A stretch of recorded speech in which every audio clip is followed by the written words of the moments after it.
زما بچی خو نن ناس دې مولیانو سره اوزګار خیلو سره ناس خو زما د پلانې خلک اوزګار خیل یہ مولوی لوگ یہ مدرسے والے پرانا تہذیب بیکورڈ لوگ یہ کیا کرتے ہیں ہم نے تو آسمان سر پر اٹھایا ہے ہاں دا پتلون دو غاخی پر تگ باندې متیاز دا خر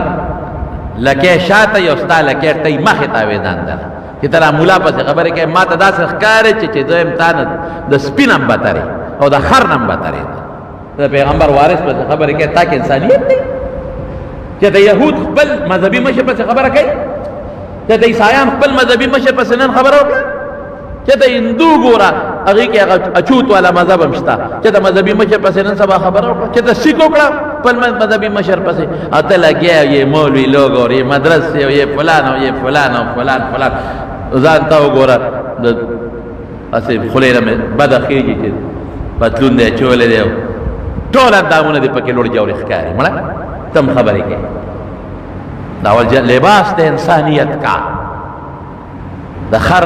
ټیپ ما چوا لباس د انسانیت کا خدای ته ودرېږه جومات کې مخامخ الله ته ودرېږه او د الله دین چې چا در رسول دی هغې پسې خبرې مه کوه که د دنیا کې د جبه چاړی نه نو په قبر کې به دې په خوله کې لړمانان ګرځي او د خولې نه به دونه به دې ګل جبه باره